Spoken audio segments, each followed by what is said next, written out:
Don't start meal planning until you know these 4 things. Trust me, I learned this the hard way.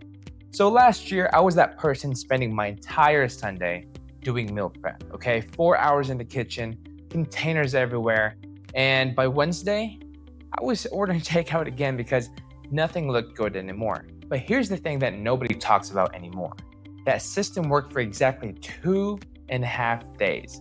By Tuesday night, I'd be staring into my fridge at 5 identical containers of the same boring thing, okay? Chicken and broccoli or ground beef and rice. And my brain would just explode, okay?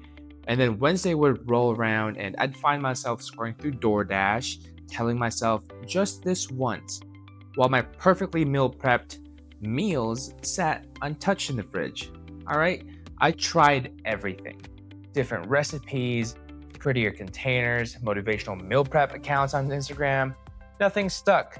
I was caught in this exhausting cycle of Sunday success and weekday failure. And I just couldn't figure out why everyone else seemed to have it all figured out, while I was apparently incapable of eating my own cooking. But here's what changed everything for me. Thing number 1, stop planning meals and start planning ingredients. Most people plan Monday chicken, Tuesday pasta, Wednesday fish, but your schedule changes every single day. Your mood changes, your cravings change. That rigid meal plan becomes your prison instead of a helpful guide. Now instead, buy ingredients that work together in multiple ways. One rotisserie chicken becomes a foundation for completely different meals throughout the week.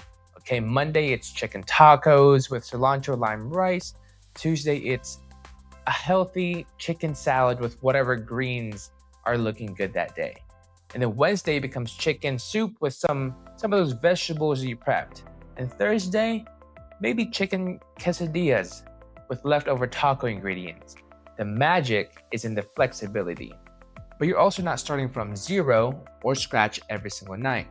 You're working with a toolkit of ingredients that can transform based on what you actually want to eat. And here's how I do it now. I pick 2 to 3 proteins, 3 to 4 vegetables, and 2 to 3 grains or starches. And then a handful of flavor builders like herbs, spices, and sauces. Everything I buy can work together in at least 3 different ways. So as an example, that rotisserie chicken, it pairs with the sweet potatoes I roasted, the quinoa I made, and the spinach I cleaned. But I can combine them differently every single day. Okay, this approach means I'm never stuck with a meal I don't want to eat, but I'm also never standing in my kitchen at 7 p.m. wondering what to make for dinner. Thing number 2, your energy levels matter more than the calendar. All right, this was my biggest revelation. Planning healthy, complicated meals for Tuesday when you know Tuesdays completely drain you, that's like setting yourself up for failure. Okay, plan your easiest meals for your hardest days. I used to think meal planning was about spreading variety evenly throughout the week.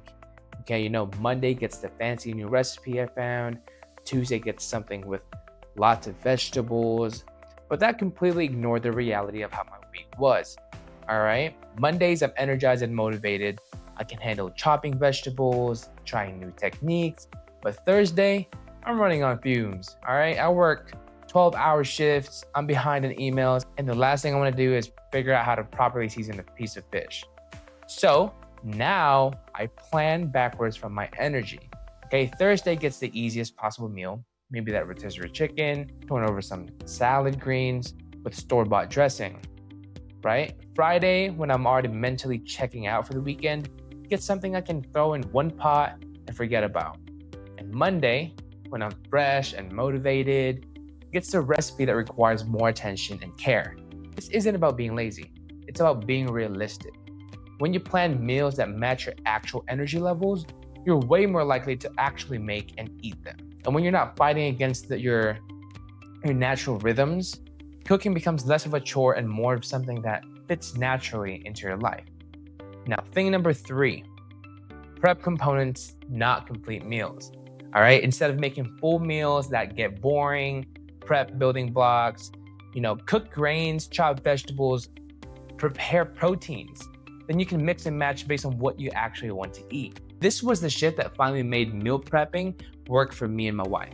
All right, instead of making 5 complete different meals and hoping I'd want to eat them all week, I'd start making ingredients that could become different meals each time. As an example, on Sunday, I might roast a big sheet pan of mixed vegetables, bell peppers, zucchini, red onions, whatever looks good. I'll cook a big batch of quinoa or brown rice or even white rice. I'll hard boil some eggs and maybe grill a few chicken breasts, but I don't assemble them into specific meals. During the week, those roasted vegetables might become a grain bowl with a quinoa and a fried egg on Monday. And Tuesday, they might get tossed with pasta or some cheese. And then Wednesday, they become a quesadilla filling with some of that chicken. The same ingredients, but completely different meals that match what I'm craving. The beauty of this approach is that you're actually never locked into eating something that you don't want. If you prep chicken and vegetables on Sunday, but by Wednesday you're craving something totally different, you can pivot. Those components are flexible enough to become whatever sounds good. And here's the bonus. Prepping components actually take less time than making complete meals. You're not juggling multiple recipes or trying to coordinate timing. You're just making simple, versatile ingredients that can work in tons of different ways. But here's the game changer. Thing number 4, plan for your chaos, not your perfect week. Most meal plans assume you have a normal schedule, but if you're like me, meetings run late, travel pops up, and life happens. Always have 3 backup options that take under 10 minutes.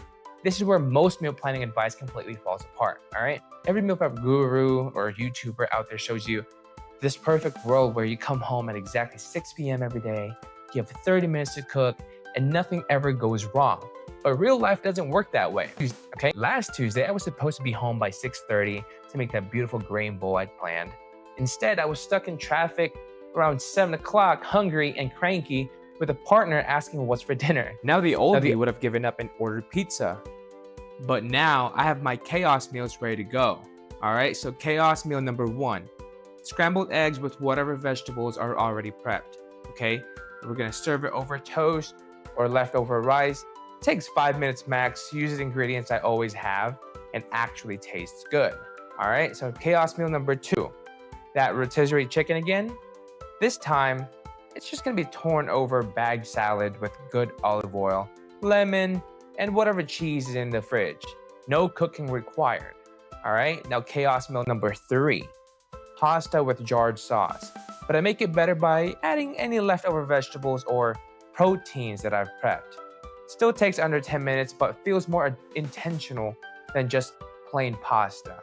All right, these aren't gourmet meals, but they're infinitely better than just taking a takeout order or the sad desk salad that you grab in desperation.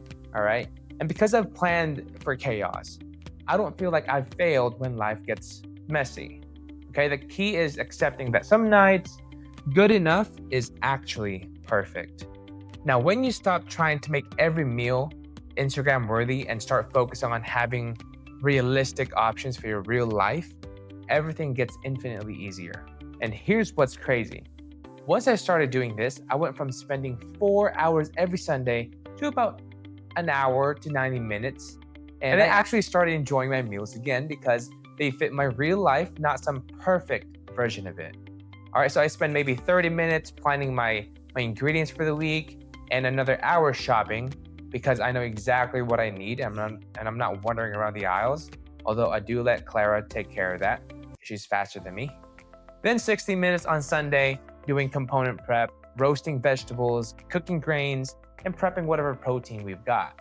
All right, and then during the week, dinner takes anywhere from 5 to 25 minutes, depending on what I'm making and how much energy I have. But it never feels overwhelming because I'm working with ingredients that are already partially ready, and I'm making decisions based on what I actually want to eat and not what some meal plan told me what I should want to eat. And the best part, I stopped feeling guilty about food. Okay, no more shame spirals when I didn't want to eat the meal that I prepped.